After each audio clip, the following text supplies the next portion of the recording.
What's up, guys? Welcome back for another week. So as you know, I've been fighting some crabgrass in my front yard. I hit one side of my driveway, spent about 2 hours digging it all up, and looks like it's mostly stayed gone. I think I got all the roots out of it. So there we go. Went nasty brown, but so far it's mostly stayed gone. Some patches over there. And so now I'm over onto the other side. I've been digging for quite a few hours. I've hit through here. There's some brown spots. I already kind of cleaned that up. I have some spots I've been digging there. Tons of areas of crabgrass through here. There's some patches up through here. A little bit right there.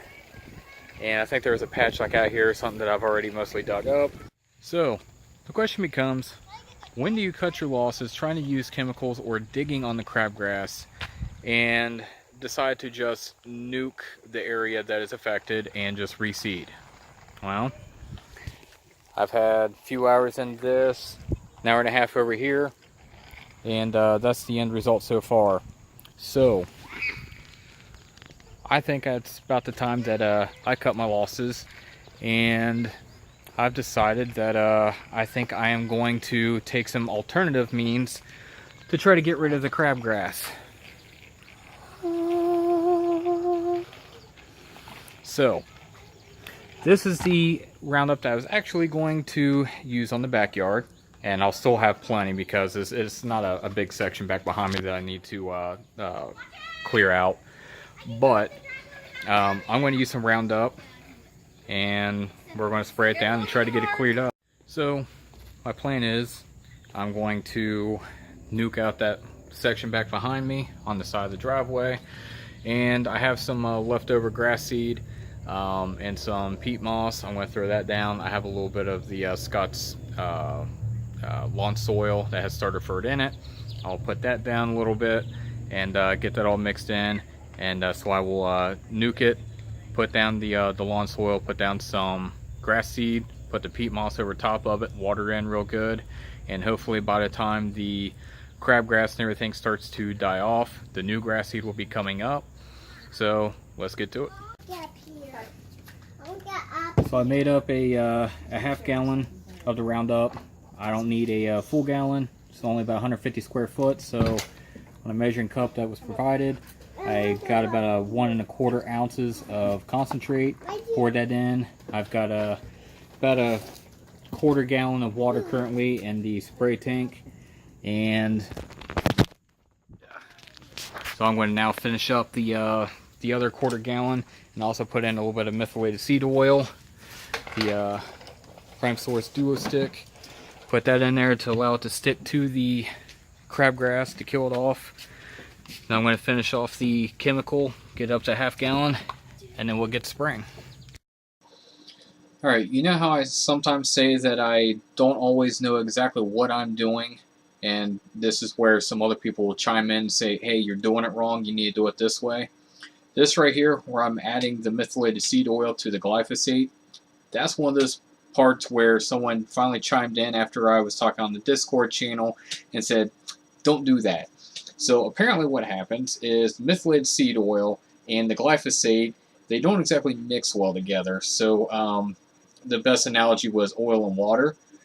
So you get a glyphosate and a methylated seed oil that kind of separate from each other, and it doesn't exactly stick to the crabgrass. And you'll see what I'm talking about here in a minute, because I'll toward later on in the video I will show you what happens when the glyphosate is sprayed with methylated seed oil around a certain area and it doesn't stick to the crabgrass. Ugh.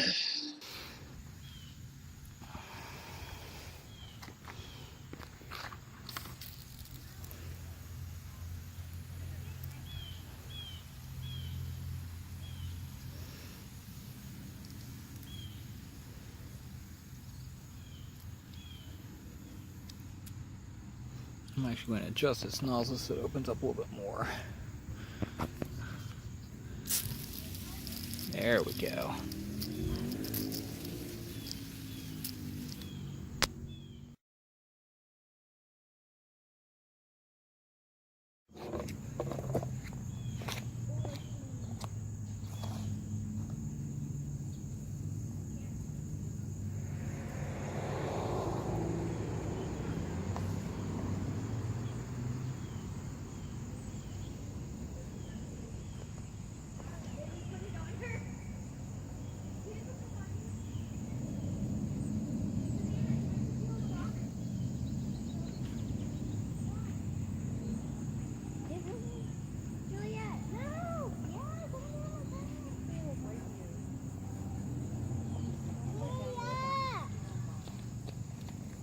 I'm just hacking up the yard. It looked better with it just being crabgrass.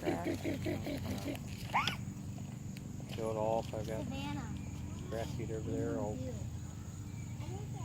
more down.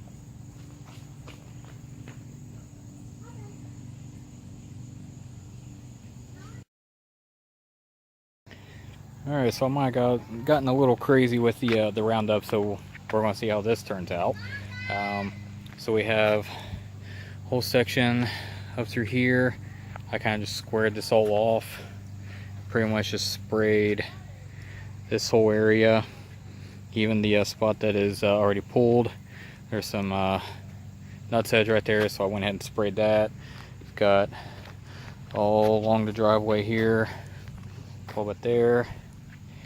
There's a spot right here. There's a big clump right here. It's about 3 foot long by about 2 foot wide. Let's go out here. There's a patch right here, about a 1.5 foot long by about 1 foot wide. Another patch here. Over through there. Have some here. There's a patch right here. We have kind of the beginning of the runway up to the big area over here. So all this through here I sprayed. This patch all up through here I sprayed. There's a little right here. Patch right here. All of this I just sprayed, so we'll see how this is going to turn out. Because I sprayed so much, almost wondering if I just wait a couple days, wait to see what starts to turn brown, and then put down my seed so I know exactly where I sprayed and how far out.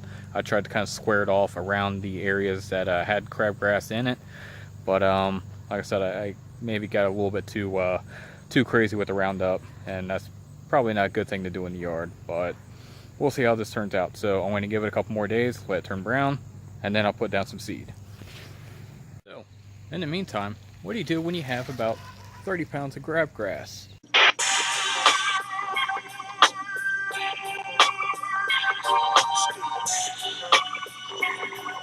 So decided to work on getting the header boards off the house, and you can see I have the header board off, but I ran into a huge issue, which is kind of what we had figured. So you see where the dark area is, that's where the header board was. So the house hasn't been cleaned off in 28 years. So there was a piece of wood that goes up through here, and covered by that piece of wood would be something like this. I don't know if you'd call this a drip edge or a Z-strip. Either way, when they built the deck, they decided to take that off. So 28 years of no drip edge, Z-strip, whatever.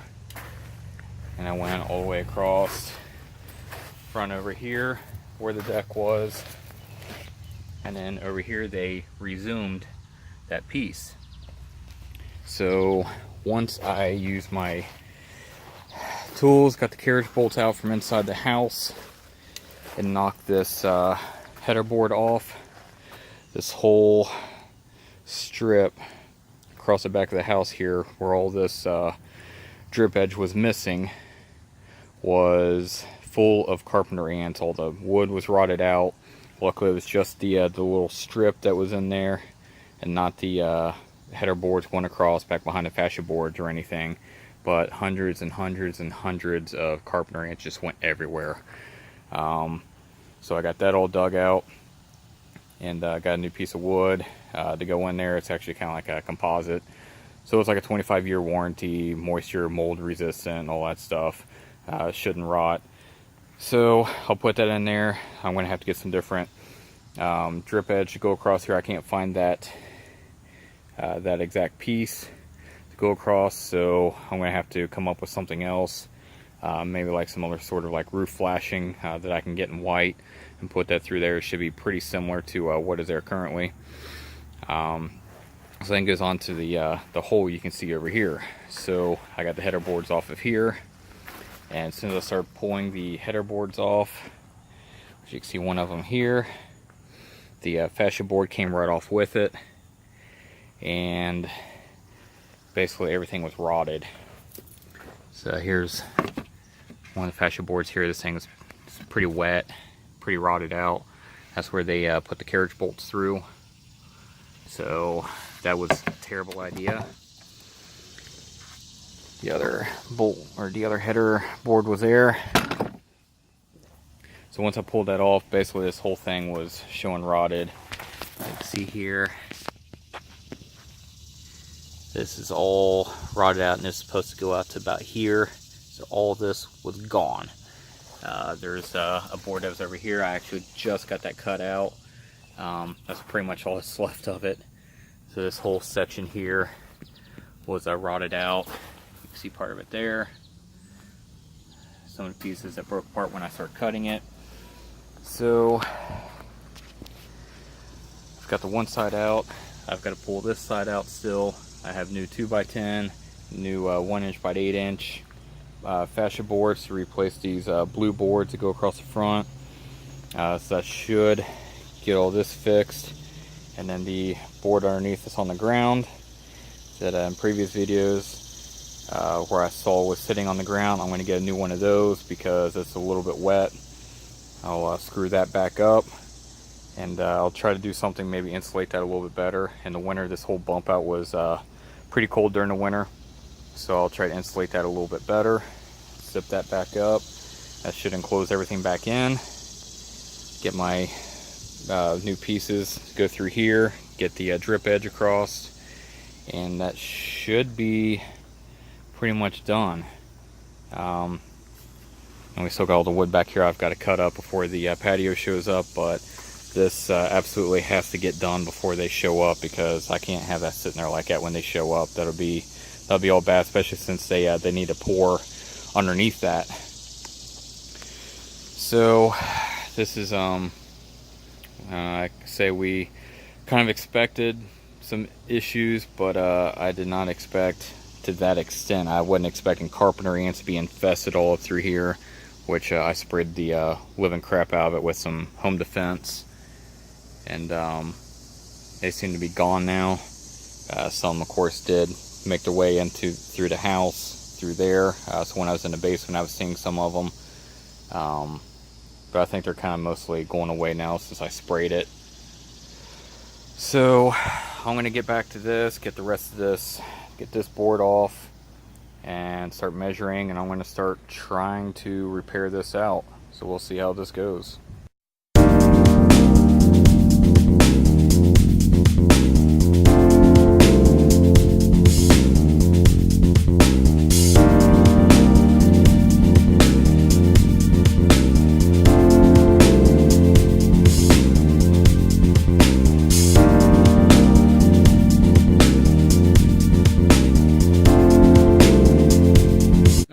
It's the next day since I finished working on the bump out of the house. Got that all closed up yesterday. It looks pretty good. I'll show you what I got here. So I got the 2x10s in there. I got the siding back in, and underneath there was some 3/8 inch plywood.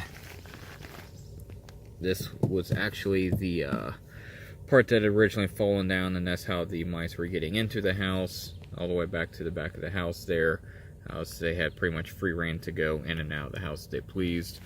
So that is all closed up now. The insulation that I put in between the floor joists there was R30, since it is that's more for attics and floors, and that bump out is kind of sitting more out, exposed to the outside elements. So I want to have plenty of insulation there to try to keep that floor warm, because for the past few years we had noticed that during the winter the floor was really cold there in that bump out area.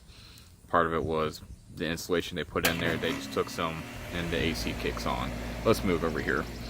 So the insulation they put in there was just kind of some white insulation that they put in like red plastic bags and kind of shoved up in there. I don't even know what kind of R rating it was or what kind of insulation it really was. But so I ripped all that out and got the actual R30 put in there. And with that board being down, obviously that was letting a lot of the cold air from outside in. so there's a lot of cold getting into the floor there. So that's all buttoned up now, so it should be pretty decent. So now the last step that I have to do, I'm gonna fly on my phone. The last step that I gotta do, and I should be pretty much kind of cleaned up here, is some of the spots I showed earlier. Is this area through here. This was a piece of wood was going through here. You can see kind of where the nails are here. That was holding it in. That was all rotted out because the drip edge that's here, they took it out. So you can see that this is all pretty much exposed to the elements through there. So the wood that was there just got completely infested by carpenter ants. So there was only maybe 2 or 3 pieces of wood. That's about a 15-foot section. I had maybe about a foot and a half of the wood that was actually recognizable. The rest of it was pretty much turned to dust. So I got some new pieces of wood going in there. This is a, go in the garage here, I have all my supplies in here. Is this, it's kind of like a composite, I guess, but it was pretty close to this shape. If I can get in the camera here, trying to do it reverse here. So it's this kind of piece of wood, kind of a triangle shape, but this was like a composite. It's like a 25-year warranty on it. It's supposed to be mold and rot and moisture resistant, blah blah blah. So I figure it should be pretty decent for outside. And then plus the drip edge. I got some new drip edge. I found pretty much the closest thing I can get. So I got 3 pieces of that to try to get the new drip edge in. I don't know if it's going to match exact to what's in the back already, because the house is almost 30 years old. So trying to match stuff up exact, it's kind of hard to do. Plus this is aluminum siding, and if you try to get a contractor to come out and work on it, they don't touch it, because hardly anyone does aluminum siding around here. They all do vinyl siding. And the some of the pieces of the fascia board and everything going around and on the edge where the siding meet up is wood. And trying to get anyone to even look at that, they're like, yeah, we don't deal with that. So I've been trying to do it myself. 1, it's cheaper. 2, nobody wants to deal with it. So I'm kind of learning as I go. And so I should get this all buttoned up today. And hopefully there'll be no more mice in the house. And it'll be a little bit warmer during the winter. So I'm going to get to it. Alright, so I didn't get very far yesterday on the back of the house. I took Monday off as a day to try to finish things up, get the fascia board, get the drip edge in. Just didn't get there. I got the trim pieces, those little white trim pieces I was going to go underneath the drip edge. That's about as far as I got. I was just absolutely beat from working all day on Sunday trying to get the bump out fixed. To the point where Monday morning I could barely move. Everything hurt. I had a migraine from it. Just aches and pains and everything else. I guess I'm just not used to that much physical labor anymore, sitting behind a desk. So I kind of took a little bit easy yesterday. Didn't get very far, but the trim pieces are in there. The drip edge did not want to slide up underneath the siding. Probably the nails from the siding are blocking things, so I might have to kind of V-notch the drip edge to slide underneath the siding. But I'll try to get that done maybe the next day or 2.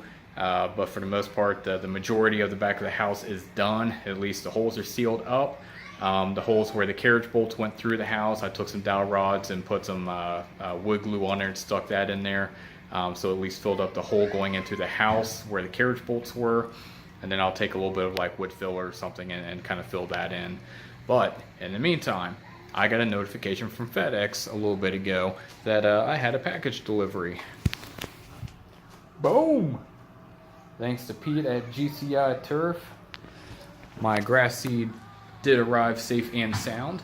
There was a hole in the side of the box when I went to pick it up and scared me a little bit. So I checked to make sure, and the bag is pretty sturdy. It's not like a cheap plastic bag. It's got the like string type material that's kind of woven into the plastic, so it's a pretty heavy duty bag. But everything did arrive in good condition. So when I get closer time for the overseeding and nuking out the backyard, I will get that thrown down. I also have a package of the soil ready stuff that you kind of put on the seeds to coat it. So that's inside, so that'll treat the whole 50-pound bag of the seed that I got. So I'll mix that in before I put anything down. That way it'll hold that water in and help things germinate a little bit quicker. So, as I was mentioning a little bit ago, what happens when you mix your methylated seed oil and glyphosate? Well, you end up killing off pretty much the grass around the crabgrass, but you don't actually kill the crabgrass. An example. There you go. So you can see where I sprayed around, all up through here. Everything is dying off. Areas through here. You see where everything was squared off where I sprayed. But the crabgrass has not really died. A prime example is out here. You can see a nice big square. And grass died, but the crabgrass did not. Another spot right here. Sprayed that section, and it did actually get a hold of some of that. So this might actually die off. It actually got a little crispy, so I think I might have actually killed this crabgrass. Thankfully, at least I got something that died out of this whole mess here. You can see here, big old square and crabgrass right in the middle that did not die. Same deal here.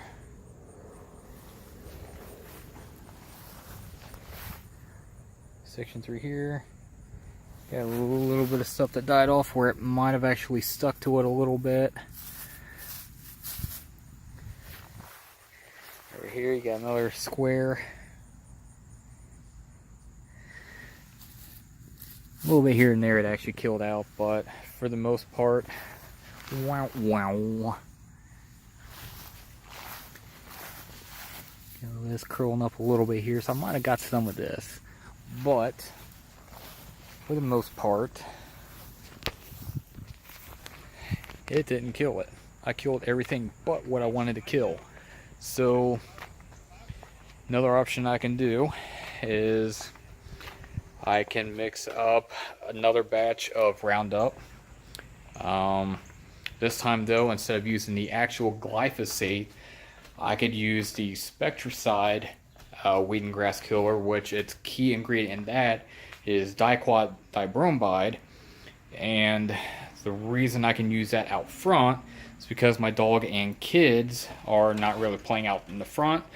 So I'm not as worried about them kind of getting around that grass with that diquat around because it's not as safe as the glyphosate. So I can put that in there. I do have some tenacity that showed up from doing my own yesterday. So I could put that down, mix it in with the Spectricide. And I also picked up some triclopyr from the local lawn and garden supply. I'd never been in there before. They've been there for years and years. I've known about them. Trees, and they sell Milorganite, and apparently they sell triclopyr. They have their own grass seed that they sell. So it's actually kind of a cool place. I've just never been in there before. But they did sell triclopyr, so I picked up a bottle of that. A few dollars more than what I can get it on Do My Own. It was like $3 more, and then plus tax on it. So it's maybe $5 more for the bottle compared to Do My Own. But it's a local company, so sometimes I'm okay with spending a little bit more if I'm supporting a local company. So I can take that triclopyr, tenacity, and the diquat, mix that all up, and be close to what someone in Discord has mentioned. They called it Soul Stealer. I was also told you can mix up maybe some like Fusilade and put that in there. But I don't have any Fusilade, and it's like almost $80 for a bottle of that. So I think I might hold off on that part of it, but I might mix up the tenacity, triclopyr, and the Spectricide, and give it another shot over there and make sure I kill out the rest of that. Plus the tenacity will be a little bit of a pre-emergent to keep any other weeds from coming up. And then maybe I might have to mix up a little bit separate triclopyr and tenacity, because I have some creeping Charlie and a couple of small things. I think I have a little bit of nimbleweed as well, so the tenacity should take care of that, I believe. So I'll hit that up, and what I might actually be able to do is just make up a gallon of the tenacity triclopyr mixture and spray the areas over there, go through about a half a gallon, and then for the last half gallon put in the rate for the diquat or spectricide, put that in there, and then I can hit the crabgrass over here instead of vice versa, so I don't round up on the other side where I'm trying to kill the nimbleweed. So I might do that. So I'll mix some of that up, spray that down.